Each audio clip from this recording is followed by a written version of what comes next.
Shalom teman-teman. Shalom. Puji Tuhan, kembali lagi di ibadah online pemuda remaja. Dimanapun teman-teman berada, jangan lupa untuk tetap luangkan waktu untuk teman-teman memuji dan menyembah nama Tuhan. Jangan lupa untuk tetap jaga kesehatan. Dimanapun teman-teman berada, tetap terapkan protokol kesehatan. Kita akan mulai ibadah kita pada sore malam hari ini. Kita angkat pujian untuk bersyukur Bapa.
Buat kasih setiamu di dalam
Sungguh besar,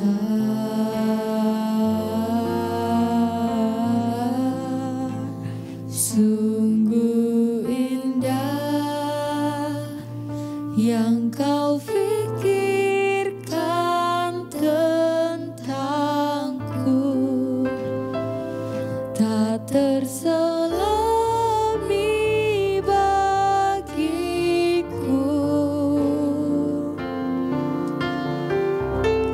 Sungguh indah,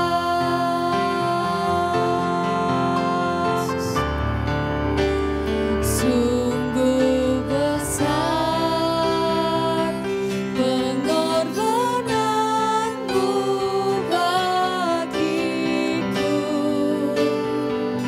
terlalu dalam untuk dimengerti. Sungguh besar,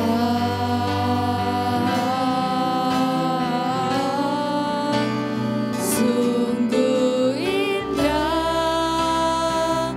yang kau pikirkan tentangku, tak terselami bagiku. Sungguh indah, tak terselami bagiku. Sungguh indah, tak terselami bagiku. Sungguh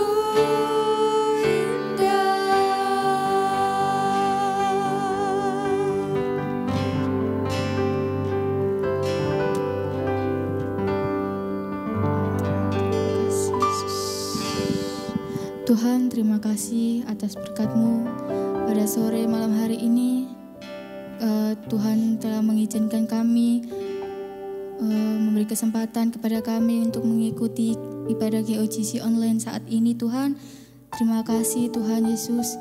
Kau juga memberikan kami kesehatan pada hari ini. Terima kasih Tuhan. Kau telah memberikan kami juga nafas hidup pada sampai saat hari ini Tuhan. Itu semua karena berkat-Mu Tuhan. Yesus. Kami akan memulai ibadah GOGC online ini.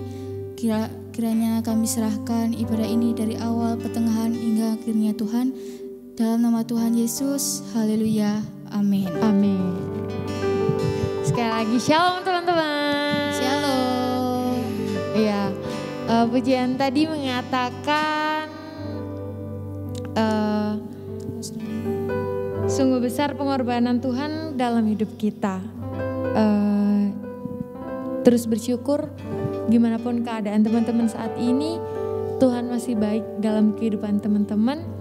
Dan pujian selanjutnya mengatakan keselamatan bagi Allah yang duduk dan bertahta, kemuliaan bagi Dia selamanya. Kita angkat pujian ini bersama-sama.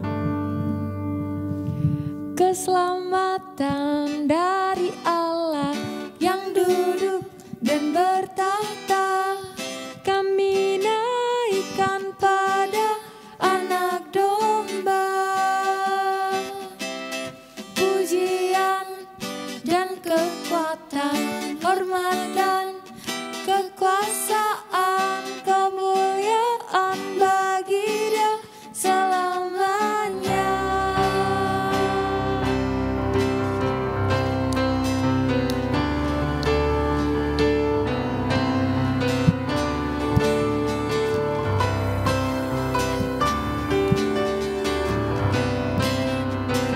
Tiba saatnya, tiba saatnya kami berkumpul bersatu dari segenap suku dan bangsa, berdiri di hadapan tata Anak Domba, satu suara menyatakan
besok, lusa, sampai selama-lamanya.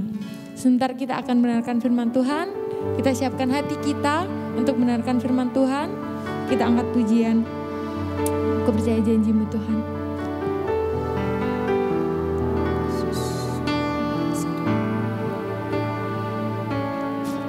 Saat ku hancur, hatiku datang padamu. Kau beri kekuatan dan beri penghiburan.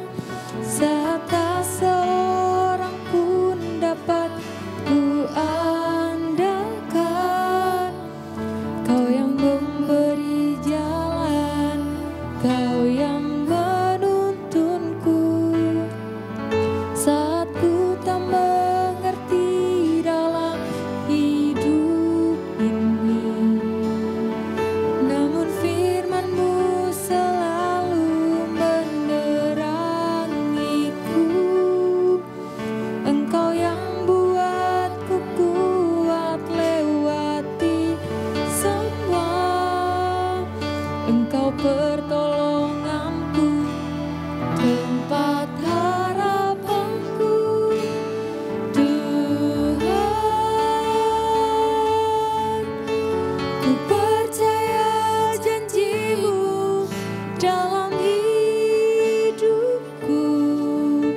Kau beri kemenangan, Tuhan. Kau selalu setia di dalam hidupku.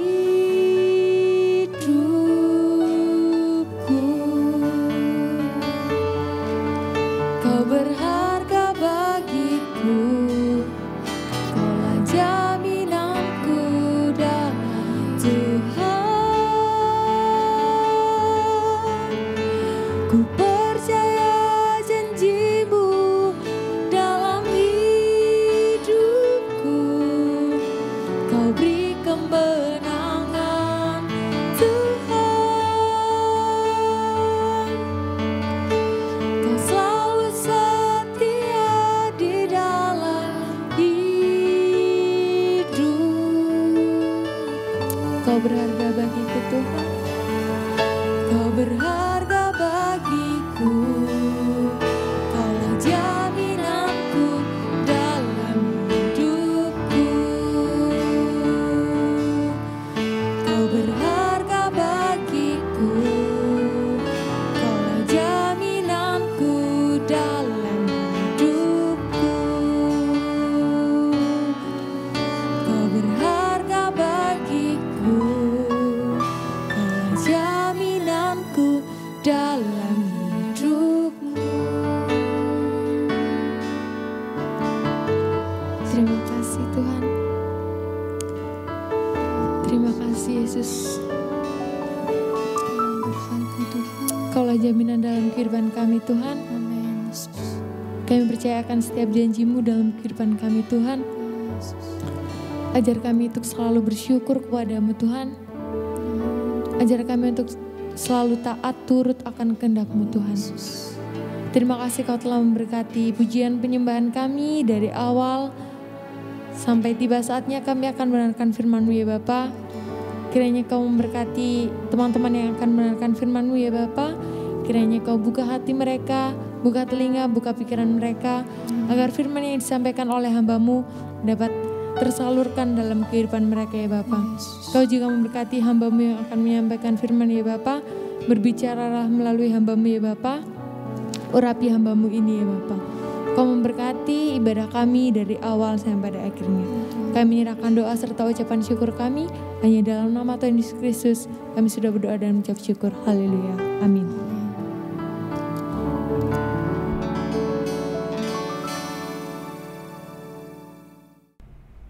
Shalom, selamat malam. GUGC kita ketemu lagi dalam satu ibadah jarak jauh, tapi puji nama Tuhan, tetap Tuhan menyertai kita, beri kesehatan yang prima, tetap dengan aktivitas kita masing-masing, dengan tetap memuliakan nama Tuhan Yesus. Puji nama Tuhan. Kita masuk dalam satu tema yang bagus sore ini tentang bagaimana Tuhan menolong kita. Ya. Bagaimana Tuhan menolong kita. Ya. Coba kita akan baca dulu dalam Mazmur 121 ayat 1 sampai 8. Ya. Nyanyian Syiarah.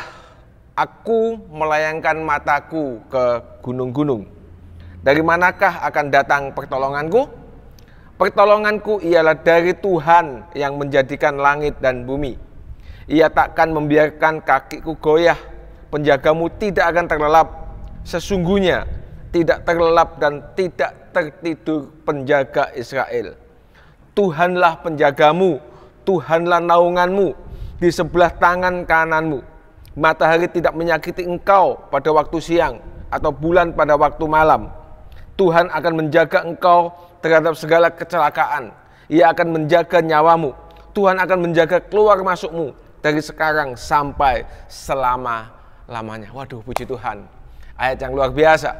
Tema malam ini dengan judul Pertolongan Tuhan. Ya. Kita tahu bahwa setiap orang hidup, ya, insan hidup di dunia ini, siapapun juga, ya, pada dasarnya dia butuh seseorang untuk bisa menjadi gantungan kehidupannya. Ya. Sebagai makhluk sosial, kita tidak akan mungkin berani untuk hidup sendiri. Ya. Ya, kalau memang nekat-nekat banget mungkin hidup di hutan apa ya, itu karena kepaksa lah ya. Tapi pada umumnya 99,9% manusia ingin hidup berkelompok. Ya, mempunyai hubungan sosial satu dengan yang lain, dan tentunya ada sesuatu yang bisa digantungkan dalam kehidupannya untuk satu hal. Pada saat dia membutuhkan sesuatu, dia mendapatkan pertolongan, dia mendapatkan sesuatu untuk hidupnya, untuk menopang hidupnya. Nah, kadang-kadang ya, apapun juga ya, kalau orang itu tidak mempunyai wawasan yang luas tentang Tuhan Yesus, maka apapun juga dia akan jadikan tempat gantungan. Contoh, zaman dahulu misalnya ya, ada batu disembah, ya, ada patung, apapun dirupakan itu, baik patung dari kayu macam-macam sampai saat itu pun ada kan, tetap disembah. Ya. Apalagi banyak hal-hal yang katakanlah tidak punya nyawa sebetulnya. Ya. Kita tahu dalam perjalanan bangsa Israel mempunyai banyak musuh yang mempunyai kekuatan-kekuatan dari hal-hal yang katakanlah tidak masuk akal kita sebetulnya. Ya. Patung, sembahan dewi, dewa dan macam-macam. Ya.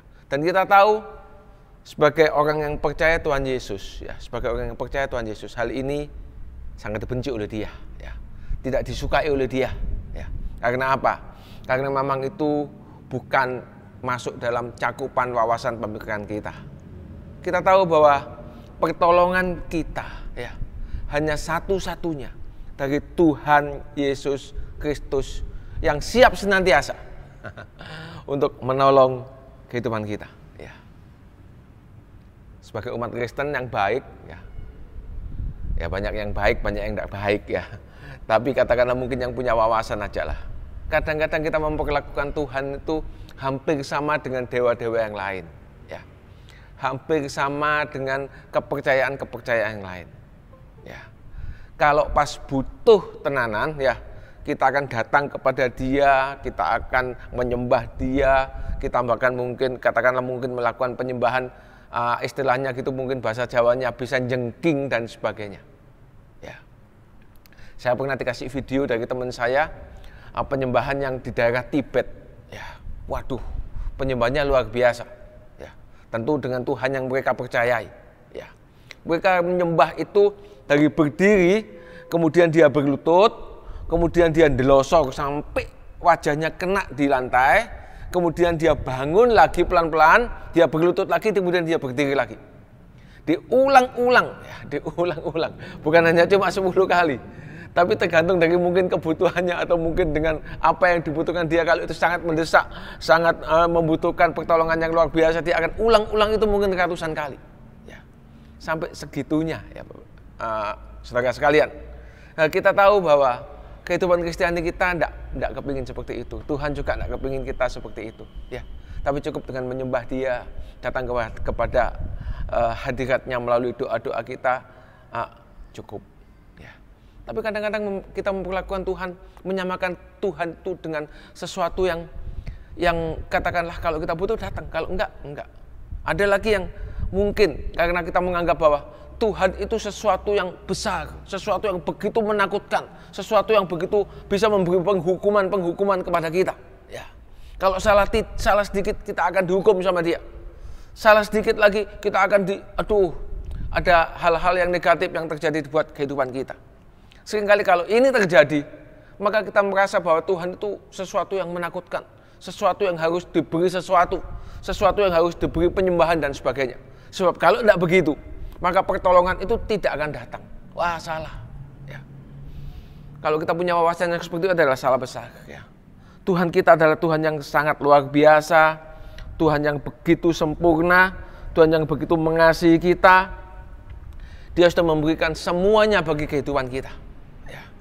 Dia sudah digantung di atas kayu salib jual-juta demi setiap untuk mengampuni dosa-dosa kita. Ya. Dia tidak kepingin diperlakukan seperti Tuhan yang menakutkan. Dia tidak kepingin disembah-sembah seperti katakanlah mereka menyembah sesuatu yang bisa mendatangkan keuntungan bagi dia. Tidak. Cukup kita datang kepada dia, kita menyenangkan hatinya dia dengan semua perbuatan-perbuatan baik yang kita bisa lakukan dalam kehidupan ini. Kita mengimani dengan sungguh-sungguh apa yang Tuhan katakan buat kehidupan kita. Itu sangat cukup. Ya.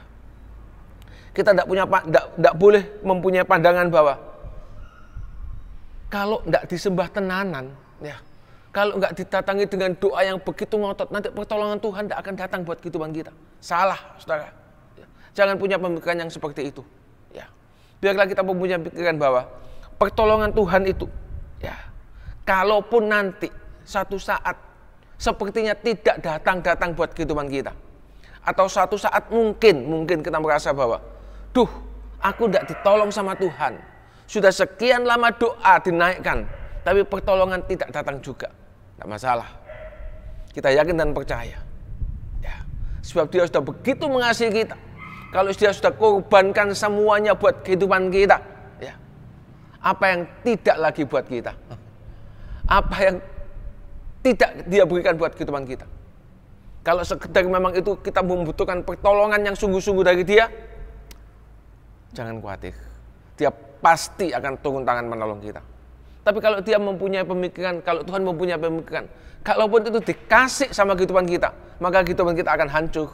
Untuk menyelamatkan kita, untuk menjadikan kita lebih baik, untuk kita menjadikan person yang betul-betul dikasih oleh Tuhan kita, maka yakinlah bahwa itu yang terbaik buat setiap kehidupan kita.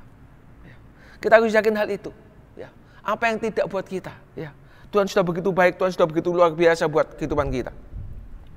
Tapi bagaimanapun juga, sebagai anak Tuhan yang baik, kaum muda yang katakanlah dalam kehidupan ini butuh begitu banyak pertolongan Tuhan. Ya. Mungkin dalam menghadapi sekolah kaum muda, ya. Mungkin menghadapi pekerjaan yang mungkin saat-saat ini begitu sulit, ya. Mungkin menghadapi jodoh yang saat ini belum tiba buat kita. Ya. Kalau semua teman kita sudah dapat pacar, teman kita banyak yang sudah mulai masuk ke dalam pernikahan dan kita belum. Tuhan, kapan Engkau menolong aku? Tuhan, kapan Engkau berikan pertolongan itu? Kapan Engkau berikan jodoh dan sebagainya? Tidak apa-apa. Sabar, tetap datang di kaki Tuhan. Ya. Yakinlah bahwa pertolongan Tuhan itu pasti pas di dalam kehidupan kita. Ya. Kalau Mazmur katakan dia melayangkan matanya ke gunung-gunung, di manakah datang pertolongan itu? Tidak ada, Bapak Ibu. Tidak ada kaum muda. Ya. Yang ada dari mana? Hanya dari Tuhan Allahnya Bapak Abraham, Tuhan Allahnya Ishak, Tuhan Allahnya Yakub, Tuhan Allahnya Yusuf, Tuhan Allah kita yang kita kenal di dalam Tuhan Yesus Kristus. Kalau boleh saya sampaikan, sore ini, ya, tiga hal. Kalau nututi, kalau enggak ya nanti mungkin 2 hal, ya. Tapi semoga nututi untuk 3 hal, ya. Bagaimana kita berharap pertolongan Tuhan dan Tuhan betul-betul menolong kita. Ya. Dalam artian bahwa betul-betul pertolongan itu kita butuhkan, dan kemudian pada saat pertolongan datang kita boleh memuliakan Allah dengan sepenuh hati kita. Bukan untuk memuaskan kepentingan daging kita, ini yang penting. Bukan untuk memuaskan nafsu kita. Ya. Kalau ini nggak ditolong Tuhan, ya diam aja, nggak masalah. Memang Tuhan tidak mau nolong kita karena apa? Kalaupun kita ditolong, akan dihabiskan untuk kepentingan kita. Kalau kita ditolong, akan dihabiskan untuk memuaskan hawa nafsu kita. Dia tidak akan tolong kita. Dia kepingin kita selamat, dia kepingin kita hidup kekal. Dia kepingin kita untuk dijemput di awan-awan, hidup kekal bersama dengan dia dalam kerajaan surga. Ingat itu. Ada satu cerita yang luar biasa. Markus 7 ayat 24 sampai 30. Markus 7 ayat 24 sampai 30. Saya baca dengan cepat ya. Tentang perempuan Sirofenisia itu, tentang perempuan Kanaan itu yang anaknya sakit. Lalu Yesus berangkat dari situ dan pergi ke daerah Tirus itu utara ya. Ia masuk ke daerah sebuah rumah yang tidak mau bahwa ada orang yang mengetahuinya, tetapi kedatangannya tidak dapat dirahasiakan. Malah seorang ibu yang anaknya perempuan kerasukan roh jahat segera mendengar tentang dia, lalu datang dan tersungkur di depan kakinya. Perempuan itu seorang Yunani bangsa Sirofenisia. Ia memohon kepada Yesus untuk mengusir setan dari anaknya. Lalu Yesus berkata kepadanya, biarlah anak-anak kenyang dahulu, sebab tidak patut mengambil roti yang disediakan bagi anak-anak dan melemparkannya kepada anjing. Lalu perempuan itu menjawab, benar Tuhan, tetapi anjing yang di bawah meja juga makan remah-remah yang dijatuhkan anak-anak. Maka kata Yesus kepada perempuan itu, karena kata-katamu itu, pergilah sekarang, sebab setan itu sudah keluar dari anakmu. Perempuan itu pulang ke rumahnya, lalu didapatinya anak itu berbaring di tempat tidur, sedang setan itu sudah keluar. Waduh, puji Tuhan ya. Kita senang mendengar cerita ini ya. Bahwa bagaimana Tuhan Yesus menolong seorang anak yang kerasukan setan, dan mamanya ini datang kepada Tuhan Yesus Kristus. Kita mendapatkan paling tidak ada 3 hal di sini. Belajar sama-sama kaum muda. Saya juga belajar, kaum muda juga belajar. Bagaimana pertolongan Tuhan itu pasti 100% buat setiap kehidupan kita. Pastikan, bukan 99,9, tapi pasti 100% buat kehidupan kita. Nomor satu yang harus kita tahu untuk kita memohon pertolongan Tuhan adalah apa? Gampang. Percaya kepada Tuhan Yesus ya. Beriman kepada dia. Hal-hal yang simpel sebetulnya ya. Beriman kepada dia. Percaya bahwa Tuhan Yesus lah yang bisa memberikan pertolongan, bukan yang lain ya. Jangan ditambah embel-embel Yesus ya iya, tapi paranormal ya it's okay ya. Yesus ya iya, tapi uang saya juga berperanan. Yesus ya iya, tapi yang lainnya juga apa katakanlah mungkin hubungan relasi kita punya hubungan dengan pejabat dan sebagainya. Enggak seperti itu ya. Tapi kalau memang kita mau Yesus saja, maka iman kita terserah Tuhan Yesus mau pakai apa. Dia akan menunjukkan kepada kita jalannya dia. Ya, dia akan tunjukkan kita harus lari kemana. Kita harus mendatangi siapa. Dia yang akan mengatur semuanya. Sebab memang iman kita gantungkan sepenuhnya kepada dia. Ya. Wanita ini tahu. Dia sudah tidak melihat pertolongan yang lain lagi. Saya yakin dia akan sudah coba ke dukun A, coba ke paranormal B, coba ke orang pintar C dan sebagainya. Dia sudah habiskan uangnya di sana mungkin ya. Dan memang ini cerita ini karena karena anaknya mungkin sudah lama kerasukan setan, dia sudah lari ke macam-macam tempat dan dia tidak bisa sembuhkan. Sekarang dia mengandalkan kekuatan yang terakhir, kekuatan di dalam Tuhan Yesus saja. Lukas 18 ayat 7-8 dikatakan seperti ini. Lukas 18 ayat 7-8. Tidakkah Allah akan membenarkan orang-orang pilihannya yang siang malam berseru kepadanya? Dan adakah ia mengulur-ulur waktu sebelum menolong mereka? Aku berkata kepadamu, ia akan segera membenarkan mereka. Akan tetapi jika anak manusia itu datang, adakah ia mendapati iman di bumi? Coba Ibrani 11 ayat yang ke-6. Tetapi tanpa iman, Ibrani 11 ayat yang ke-6, tetapi tanpa iman tidak mungkin orang berkenan kepada Allah. Sebab barang siapa berpaling kepada Allah, ia harus percaya bahwa Allah ada dan bahwa Allah memberi upah kepada orang yang sungguh-sungguh mencari Dia. Iman. Percaya, percaya, percaya. Ya. Ini satu-satunya yang harus kita pegang dalam kehidupan kita. Ya. Kita harus kalau kita andalkan Tuhan satu tok, Tuhan ya Tuhan Yesus saja. Jangan yang lain, ya. Jangan dikasih nilai, jangan dikasih tambah plus lagi, jangan. Ya. Tuhan Yesus saja cukup. Kalau sepertinya Tuhan Yesus nggak tolong kita gimana? Ya diam aja, nggak apa-apa. Iman kita tetap kepada Dia. Terserah dia, Dia yang punya kuasa. Dia sudah kasih kita keselamatan yang luar biasa. Maksud sih yang lain nggak mau ditambahkan? Kita sudah lihat bahwa perempuan Yunani ini yang di luar kelompok bangsa Yahudi ditolong Tuhan. Apalagi kita yang di dalam Tuhan, ya. Yang selama hidup kita sudah mengabdi kepada Dia. Kita yang sudah berkata bahwa Tuhan, aku percaya Engkau. Ya. Kita sebagai umat Israel yang sudah dicangkokkan, yang sudah diadopsi, ya, bahwa kita adalah miliknya Dia. Apa yang kita khawatirkan? Ya. Iman kita akan semakin tumbuh dikuatkan karena pertolongan Tuhan buat kehidupan kita. Ya. Yakin dan percaya. Ya. Tentunya ada konsekuensinya. Apa iman? Tentu kalau kita percaya Dia, konsekuensinya jauhi dosa, pasti itu. Tapi kita tidak akan bahas itulah nanti lain kali, kapan-kapan. Yang kedua, gampang. Ya. Kalau kita sudah punya iman kepada Dia, gampang. Apa itu? Minta saja. Ya. Minta saja. Ya. Mau apapun juga. Ya. Baik itu kebutuhan, mungkin keinginan kita untuk maju dalam pekerjaan, untuk menambah katakanlah mungkin kepintaran keilmuan kita kepingin belajar lebih jauh tentang sesuatu, atau kita bekerja dalam pekerjaan kita menambah pekerjaan-pekerjaan yang lain dan sebagainya. Ataupun katakanlah kita belum dapat pekerjaan, kita minta pekerjaan, kita belum dapat jodoh, minta jodoh. Kalau kita dalam sekolah kurang pintar, minta pintar. Minta hikmat sama Tuhan, sudah gampang. Kalau sudah kita punya iman sama Dia, yang nomor dua apa? Minta saja. Perempuan ini ngomong belak-belakan, Tuhan, anakku sakit, tolong sembuhkan. Ya, anakku sakit, tolong sembuhkan. Minta saja sama Tuhan. Dikasih tak dikasih, terserah Dia. Ya. Kita tahu kalau kita ngadep, katakanlah mungkin ngadep Pak Bupati aja, mungkin sangat kesulitan. Ya, harus ada birokrasi yang kita tembus. Apalagi ngadep Pak Jokowi, mungkin kesulitan. Ya. Tapi kalau sama Tuhan, sudah ngadep saja. Kita punya iman. Ya. Terserah Tuhan lah. Ya. Mau bilang apa? Kita merasa kita ini adalah anaknya Dia. Ya. Ingat sama Esther. Ya. Esther itu berapa lama nggak dipanggil sama Raja Ahasveros? Ya. Kalau seseorang nggak dipanggil sama Ahasveros, kemudian dia tiba-tiba muncul dengan sendirinya. Ya. Muncul dengan sendirinya. Waduh, itu dianggap satu kejahatan. Ya. Dianggap satu dosa besar. Bisa dihukum mati, ya, bisa dihukum mati.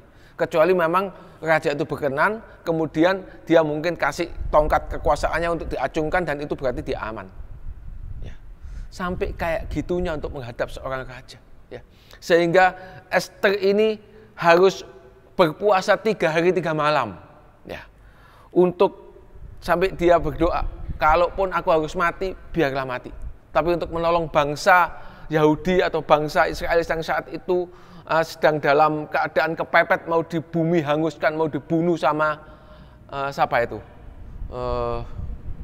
Naaman ya? Siapa itu? Naaman ya? Sama Naaman, maka dia harus melakukan hal ini. Ya. Dia mempertaruhkan nyawanya, ya, untuk meminta menghadap kepada raja. Dan puji Tuhan, ya, pada saat dia menghadap raja, ternyata rajanya ngasih tongkat sama Esther.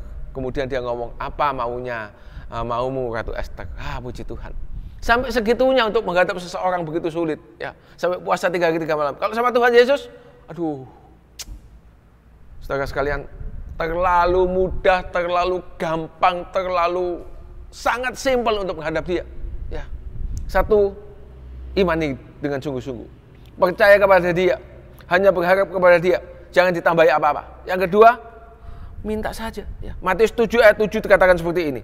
Mintalah maka akan diberikan kepadamu, carilah maka kamu akan mendapat, ketoklah maka pintu akan dibukakan bagimu. 8, 9, 10. Karena setiap orang yang meminta menerima, dan setiap orang yang mencari mendapat, setiap orang yang mengetok baginya pintu dibukakan. Adakah seorang daripadamu yang memberi batu kepada anaknya jika ia meminta roti, atau memberi ular jika ia meminta ikan? Jadi jika kamu yang jahat Kita ini yang jahat. Tahu memberi pemberian yang baik kepada anak-anakmu, apalagi Bapakmu yang di surga yang begitu baik, yang sudah mengorbankan hidupnya di dalam di gunung Golgota untuk setiap kehidupan kita, untuk menebus dosa kita.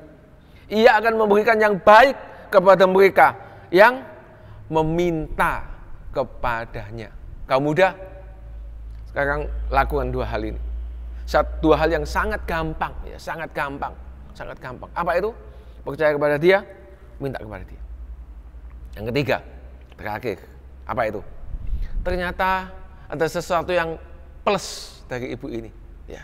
Dan itu kita perlu tambahkan. Kita belajar sama-sama. Apa itu? Yang namanya rendah hati, ya. Yang namanya rendah hati. Ya. Ini sangat penting, ya. Dikatakan dalam ayat yang pertama dikatakan apa? Tuhan Yesus ngomong apa sama perempuan ini? Dia ngomong seperti ini. Lalu Yesus berkata kepada perempuan itu, mamanya anak yang kerasukan setan itu, biarlah anak-anak yang kenyang dahulu, maksudnya bangsa Yahudi, ya. Sebab tidak patut memberi roti yang disediakan bagi anak-anak dan melemparkannya kepada anjing. Coba, siapa yang tahan dengan hinaan ini sebetulnya, ya? Kita ini kadang-kadang terlalu banyak gengsi, ya. Kadang-kadang kita ini sampai merasa miskin boleh, tapi kalau sampai menyinggung perasaan, waduh, bisa bogem mentah melayang, ya. Bisa pisau melayang, ya. Bisa dicak geger sepanjang hidupnya, bisa ada dendam sepanjang kehidupannya, ya. Sebab kita tidak mau direndahkan, ya. Kita merasa bahwa kita ini mempunyai gengsi yang sangat tinggi, ya. Tapi, aduh, beda dengan wanita ini. Wanita yang benar-benar minta pertolongan Tuhan, ya. Saya bayangkan bukan tubuhnya yang dilosok, ya, tapi hatinya ini betul-betul takluk di bawah kaki Tuhan. Wis ngomong apa ya Tuhan, aku iya, gitu ya. Wis ngomong apa aja Tuhan, wis aku nurut. Mbok ilok ke piye aja Tuhan, ya. Udahlah, aku ndak apa-apa, ya. Punya hati yang besar, punya hati yang lapang, ya. Sehingga waktu Tuhan ngomong, dikatakan dia kayak anjing, maaf bicara, ya. Tapi firman Tuhan yang bilang, ya. Dia ngomong apa? Dikasih bijak yang luar biasa. Dia ngomong seperti ini. Tetapi perempuan itu menjawab, benar Tuhan. Ya, dia merasa aku ini memang anjing Tuhan. Tapi anjing yang di bawah meja juga makan rempah-rempah yang jatuhkan anak-anak. Waduh, hati Tuhan kedudut, Bapak. Hati Tuhan sangat terharu apa yang dikatakan oleh perempuan ini. Dikatakan dengan jelas, benar Tuhan. Tetapi anjing yang di bawah meja juga makan remah-remah yang dijatuhkan anak-anak. Ya. Makan lelesane Tuhan, tidak popo. Ya. Aku butuh pertolonganmu. Aku butuh Engkau yang menolong aku. Tidak ada pertolongan yang lain lagi. Semuanya sudah habis. Semuanya sudah lenyap. Tidak ada apa-apa. Ya. Hartaku sudah habis untuk menyembuhkan anakku. Ya. Aku sudah kasih A, si B, si C, si D. Semuanya tidak ada pertolongan. Satu-satunya yang bisa menolong aku hanya Engkau. Ya. Kalaupun Engkau katakan bahwa aku ini anjing, apa daya aku? Tapi aku butuh Engkau Tuhan. Itu mungkin hatinya perempuan ini. Sehingga dia ngomong dengan sangat jelas. Ya. Benar Tuhan, tetapi anjing yang di bawah meja juga makan remah-remah yang jatuhkan Tuhanku. Dalam sekejap Tuhan ngomong apa? Karena kata-katamu itu perempuan. Nah, gitu ya. Karena kata-katamu itu ibu. Ya. Pergilah sekarang. Sebab setan itu sudah keluar dari anakku. Kalau Tuhan yang ngomong, sukses enggak? Tolong Tuhan enggak? Bukan 99,9 kayak emas 24 karat. Ya. Tapi 100% terjadi. Dan anak itu sembuh. Itulah pertolongan Tuhan yang luar biasa buat kehidupan kita. Ya. Lakukan hal ini. Belajar sama-sama. Saya juga belajar sama-sama. Dengan saudara sekalian. Ya. Kita tahu bahwa kesombongan itu di mata Tuhan tidak ada artinya. Ya. Kesombongan yang kita punya itu seperti sampah di bawah kaki Tuhan. Ya. Ingat sama Nebukadnezar. Nebukadnezar yang sombong itu. Dia katakan, waduh aku punya Babel yang besar. Ini dalam kekuasaan tanganku. zaman itu. Semua kerajaan ditaklukkan di bawah kakinya. Sekejap mata, karena kesombongannya. Dia dijatuhkan Tuhan dan makan rumput kayak binatang. Sekarang apa kita? Kita bukan Nebukadnezar. Kita bukan Pak Jokowi yang punya kuasa. Kita bukan siapa-siapa. Ya. Kita hanyalah umat awam yang betul-betul menggantungkan kehidupan kita hanya kepada belas kasihan Tuhan Yesus saja. Siapa yang menjadi gantungan kita? Tidak ada, Bapak Ibu. Katakanlah mungkin saya. Siapa yang menjadi gantungan saya? Saya mau menggantungkan kehidupan pada siapa? Ya. Saudara semuanya sudah menjauh semua, sudah jauh semuanya dengan kehidupan ekonomi masing-masing. Ya. Satu-satunya pertolongan yang ada hanyalah menggantungkan kepada Tuhan Yesus Kristus. Kalau dulu mungkin anak kecil bisa menggantungkan kepada papa mamanya, tapi kita semakin dewasa, papa mama saya sudah nggak ada, semuanya sudah meninggal dunia. Pada siapa harus saya minta tolong? Ya. Hanya kepada Dia satu-satunya yang bisa menolong kehidupan kita. Lakukan 3 hal ini. Punya iman kepada Dia. 2, minta saja apa yang kita kepingin butuhkan. Ya. 3, rendahkanlah hatimu serendah-rendahnya. Ya. Seperti wanita ini yang diumpamakan seperti maaf bicara anjing, kata Tuhan. Tapi itulah kita, itulah saya. Belajar dari 3 hal ini, kaum muda, yakin dan percaya, hidupmu sepanjang hidupmu akan ada pertolongan Tuhan yang luar biasa. Puji nama Tuhan. Amin. Puji nama Tuhan. Kiranya renungan ini jadi berkat, jadi kekuatan bagi saya, juga bagi kaum muda GUJC Mojo Agung yang saat ini sedang online bersama-sama. Puji nama Tuhan. Kita akan berdoa untuk menutup ibadah GUJC Jumat ini. Puji nama Tuhan. Tuhan Yesus yang baik, kami mengucap syukur untuk segala berkat-Mu, untuk segala pertolongan-Mu, untuk segala kekuatan-Mu Tuhan di dalam kehidupan kami, sehingga kami boleh melewati kehidupan ini Tuhan, dari waktu ke waktu, dari jam ke jam, dari minggu ke minggu, bulan ke bulan, tahun ke tahun Tuhan. Hanya bersama dengan Tuhan Yesus saja. Engkaulah sumber kekuatan kami, Engkaulah sumber pertolongan kami Tuhan. Engkaulah satu-satunya Allah yang menjadi gantungan kehidupan kami. Tuhan, biarlah kami GUJC kaum muda di tempat ini boleh semakin hari menggantungkan kehidupan ini, semakin hari semakin bergantung kepada Tuhan Yesus saja. Masa depan kami, apapun juga yang kami lakukan dalam pekerjaan kami, dalam perjodohan kami, apapun juga Tuhan, kami tetap letakkan di bawah kaki Tuhan Yesus. Engkau yang senantiasa memberi pertolongan kepada kami, memberi hikmat membuat setiap kami. Terima kasih Bapa yang Maha Baik, terima kasih. Di dalam nama Tuhan Yesus Kristus, kami berdoa dan mengucap syukur. Haleluya. Amin.